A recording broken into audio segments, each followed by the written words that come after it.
अपन आगे बढ़ते हैं। अब जो अपने टाइप ऑफ द क्वेश्चंस है वो है मैचिंग वाले। तो ये जो मैचिंग वाले क्वेश्चंस होते हैं ना, ये जनरली इजी होते हैं, डुएबल होते हैं। क्यों? क्योंकि इसमें ऑप्शन एलिमिनेशन जो होता है ना अपने, वो बहुत काम आता है। तुम कोई भी एक या दो चीज सॉल्व करके भी ऑप्शन, काफी सारे ऑप्शन को क्या कर सकते हो, एलिमिनेट कर सकते हो। उससे तुम्हारा क्या आ जाएगा, आंसर आ जाएगा। अब देखो क्वेश्चन क्या बोल रहा है। क्वेश्चन बोल रहा है अल्फा बीटा गामा कोई रियल नंबर है, फिर तुम्हें system of the linear equation दे रखा है और फिर कुछ कंडीशंस दे रखी है। उनके बेसिस पे तुम्हें जज करना है कि जो सॉल्यूशन आया होगा वो यूनिक सॉल्यूशन आया होगा, नो सॉल्यूशन आया होगा, या इनफाइनाइट सॉल्यूशन आया होगा, ऐसा ऐसा कुछ है। तो क्या ये क्वेश्चन क्रैमर्स रूल का है? बिल्कुल सर। तो देखो अपन क्या करेंगे, अपन को जो रिलेशन दे रखा है, देखो एक रिलेशन अपने को अल्फा बीटा में दे रखा है और एक रिलेशन गामा में दे रखा है। ठीक है, ऐसा ही दे रखा है चारों ऑप्शन में। ठीक है, तो अल्फा बीटा में रिलेशन कब आएगा, जब तुम डेल की वैल्यू निकालो। ठीक है सर। और गामा में रिलेशन कब आएगा, गामा की वैल्यू बेसिकली आइसोलेटेड वैल्यू है गामा की। तो वो कब मिलेगी तुमको, जब तुम गामा को आइसोलेट कर पाओगे। डेल एक्स, डेल वाई और डेल जेड, इन तीनों में से किसी एक में मिलेगी। तो डेल जेड में तुमको क्या होगी, गामा की वैल्यू मिल जाएगी। क्यों? क्योंकि जब तुम डेल एक्स और डेल वाई करोगे तो गामा के साथ अल्फा और बीटा भी आएगा, तो वो आइसोलेट नहीं हो पाएगा। ठीक है, तो डेल जेड जब तुम निकालोगे तो तुम गामा को क्या कर पाओगे, आइसोलेट कर पाओगे। तो तुम्हारा काम क्या है, तुम्हें पहले डेल निकालना है, फिर डेल जेड निकालना है। तो बेसिकली बहुत आसान सा क्वेश्चन है। तो देखो करते हैं। ठीक है, कि ये क्या दे रखा है तुमको, सिस्टम ऑफ द इक्वेशन दे रखा है। तो अपना काम क्या था, डेल और डेल जेड निकालना। तो सबसे पहले अपन क्या निकालेंगे, डेल निकालेंगे। तो डेल निकालना तो आता ही होगा। डेल कैसे निकलेगा, कोएफिशिएंट से बनने वाला डिटरमिनेंट। तो 1 2 1 2 minus 3 0 and then it will be 1 beta and L. इसको निकाल के इसको निकालो तो ये कितना बनेगा तुम्हारा 1। लास्ट रो के अलॉन्ग में एक्सपेंड कर दे रहा हूँ, तो ये बन जाएगा तुम्हारा 2 बीटा प्लस 3 देन 0, और फिर बनेगा प्लस टाइम्स ऑफ एल्फा, और ये बनेगा माइनस, माइनस का 7 बन जाएगा। ठीक है, इक्वल टू 0। जब तुम यहाँ से बीटा की वैल्यू निकालोगे वो तुम्हें मिल जाएगी 7 अल्फा माइनस 3 अपॉन। ठीक है, यहाँ तक कोई आपत्ति नहीं है सर। तो क्योंकि बीटा की वैल्यू तुमको मिल गई है और जो ऑप्शंस में कंडीशन दे रखी है, देखो beta equal to 7 alpha minus 3/2, तो ये क्या बोल रहा है कि डेल जो है तुम्हारा वो 0 है। ये बोलना चाह रहा है डेल 0 है, दिस इम्प्लाइज डेल नॉन 0 है। ठीक है, ये बोल रहा है डेल नॉन 0 है। अब अपन क्या करेंगे, एक कंडीशन अपन डेल जेड पे भी निकालेंगे। तो डेल जेड निकालने का ट्राई करो।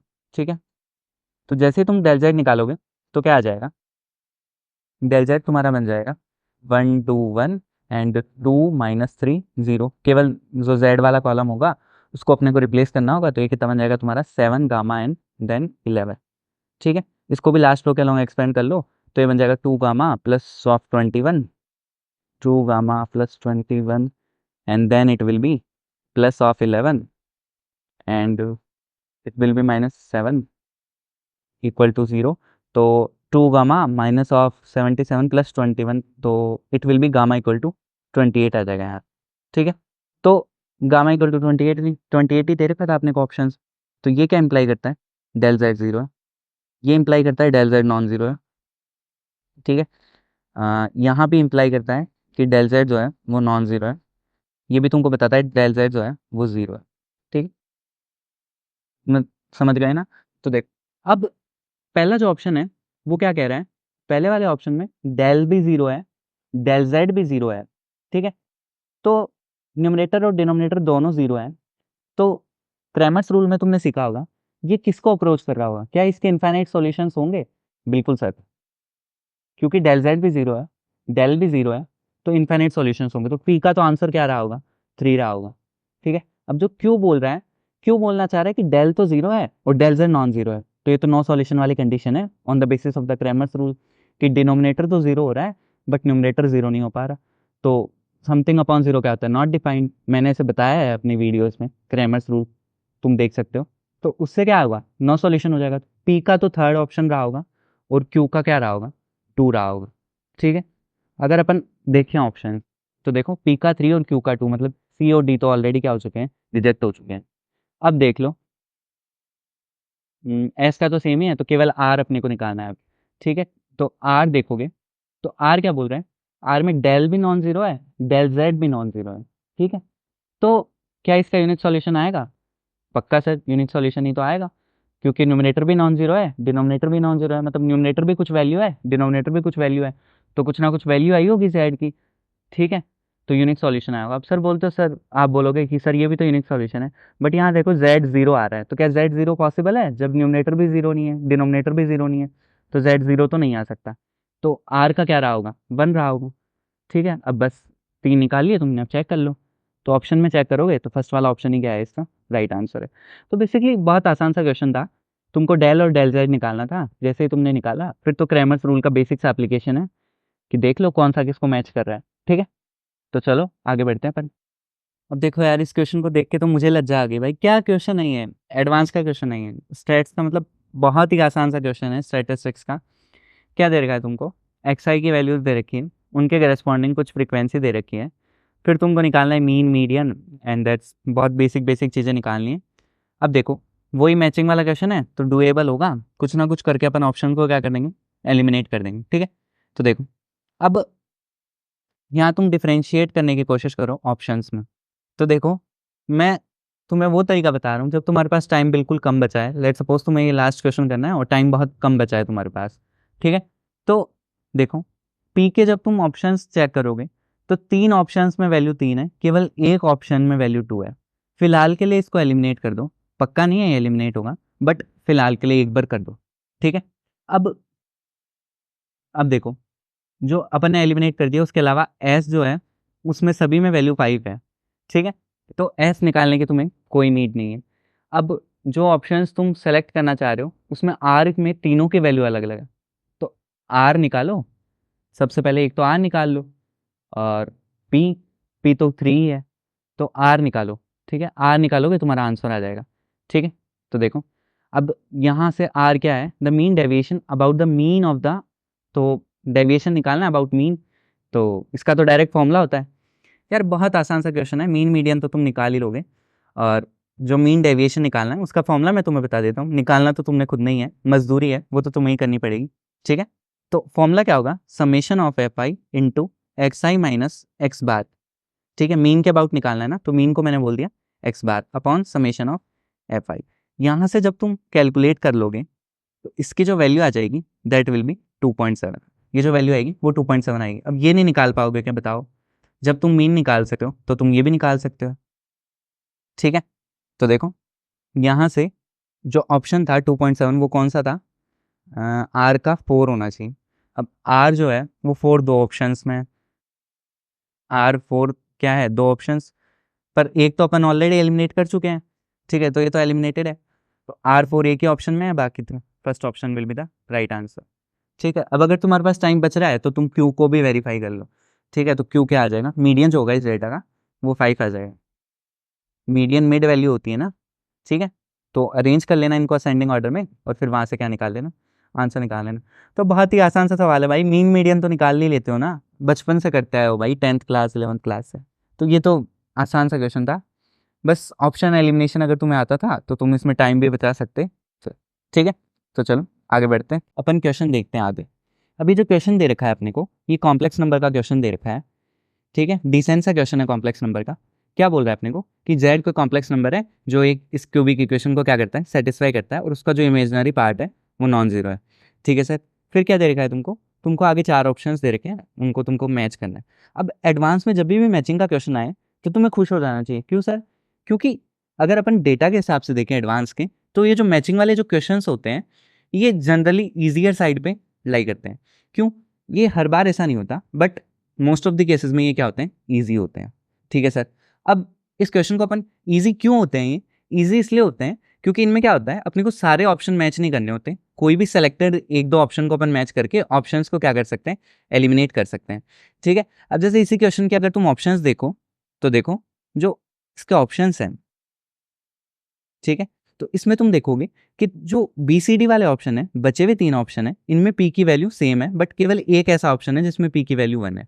फिलहाल के लिए इसको क्या कर दो, एलिमिनेट कर दो। बहुत बढ़िया सर, अब बचे हुए 3 ऑप्शन में तुम चेक करोगे। ठीक है, तो देखो, अब कोई एक ऐसा पेयर ढूंढो जिसमें क्या होगा कि मतलब वैल्यू क्या रही होगी, सब में अलग अलग रही होगी। तो देखो, एस में सारी वैल्यू अलग अलग है, क्यू में भी अलग अलग है, आर में 2 ऑप्शन में वैल्यू क्या है, सेम है। तो बेटर होगा तुम क्या करो, क्यू को कैलकुलेट कर लो, क्योंकि क्यू में सभी में वैल्यू क्या है, डिफरेंट है। तो ठीक है, तो केवल पी और क्यू तुमको कैलकुलेट करना था इस स्वैप को करने के लिए, इस क्वेश्चन को करने के लिए। ठीक है, तो देखो अपन आगे बढ़ते हैं। अब मेरे दिमाग में क्या आता है, सर इसको कैसे प्रोसीड करूंगा मैं। अब क्योंकि कॉम्प्लेक्स नंबर का क्वेश्चन है, तो मोस्ट जनरल अप्रोच क्या होती है, जेड को मैं X plus iota Y put कर दूंगा, तो क्वेश्चन क्या हो जाएगा, सॉल्व हो जाएगा। डेफिनेटली उससे क्वेश्चन हो जाएगा, बट वो काफी लेंथी हो जाएगा। क्यों? क्योंकि तुम्हें क्या करना है इस क्वेश्चन में, क्यूबिक इक्वेशन को सॉल्व करना है।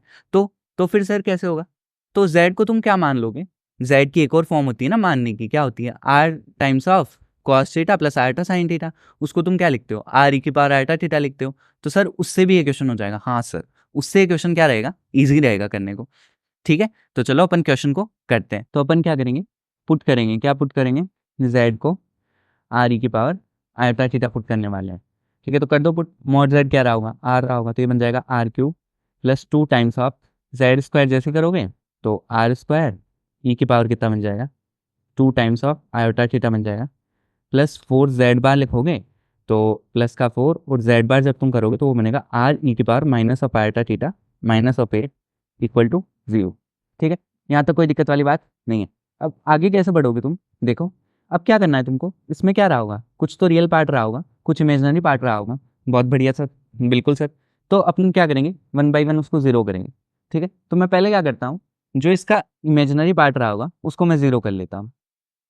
ठीक है सर, उसको जीरो करने से क्या होगा, तो देखो क्या होता है उसको जीरो करेंगे तो यहाँ से जैसे ही तुम इसको जीरो करने का ट्राई करोगे, कौन से वाले पार्ट को अपन जीरो कर रहे हैं, इमेजिनरी पार्ट को। इमेजिनरी पार्ट क्या होगा, 2r² और ये बना होगा cos 2 theta plus iota sine 2 theta.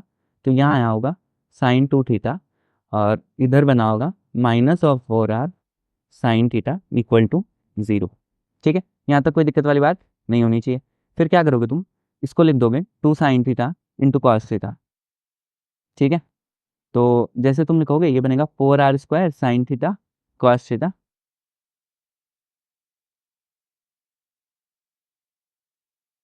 Minus of 4r sine theta equal to 0।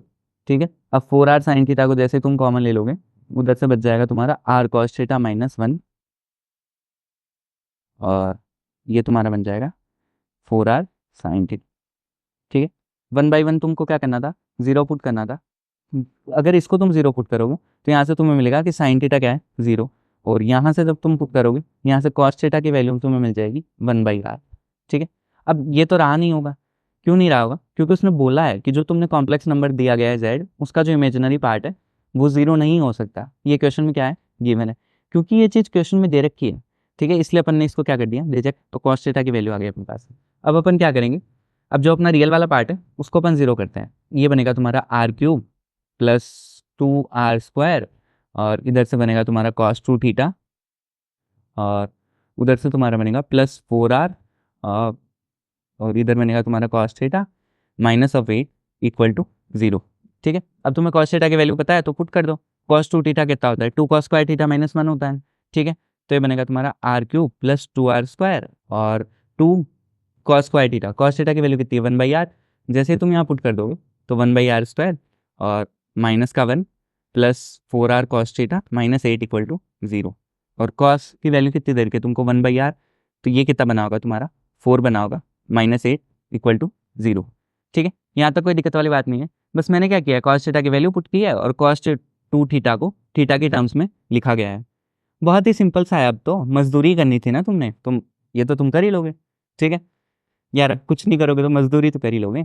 तो r³ बन जाएगा प्लस और 4, तो ये -4 कैंसिल हो जाएगा इधर से और बनेगा r³ minus 2r² equal to 0।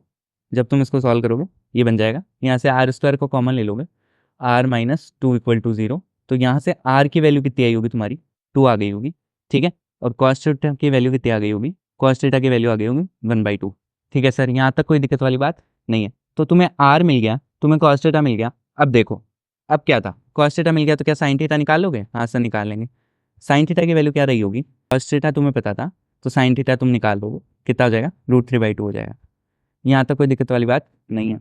अब अपने को मैच कराना था क्यू ऑप्शन, तो क्यू ऑप्शन दे रखा है z माइनस जेड बार का होल स्क्वायर। क्या सर, अब तो हम भी कर लेंगे, अब तो कर ही लोगे ना, क्योंकि z माइनस जेड बार तुम्हें पता है क्या होगा, 2 टाइम्स ऑफ इमेजिनरी पार्ट। तो इमेजिनरी पार्ट क्या था तुम्हारा, r times of sine theta, तो 2r साइन थीटा का क्या करना है, स्क्वायर करना है। तो वो कितना रहा होगा, 4r² और साइन स्क्वायर थीटा रहा होगा। ठीक है सर, बहुत बढ़िया सर।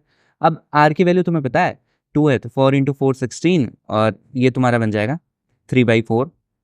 तो यहाँ से जब तुम सॉल्व करोगे ये वैल्यू कितनी आ जाएगी, 12 आ जाएगी। ठीक है, तो देख लो कौन सा ऑप्शन मैच हो रहा है। तो ये जो Q वाले के साथ ऑप्शन मैच हो रहा है फर्स्ट वाला।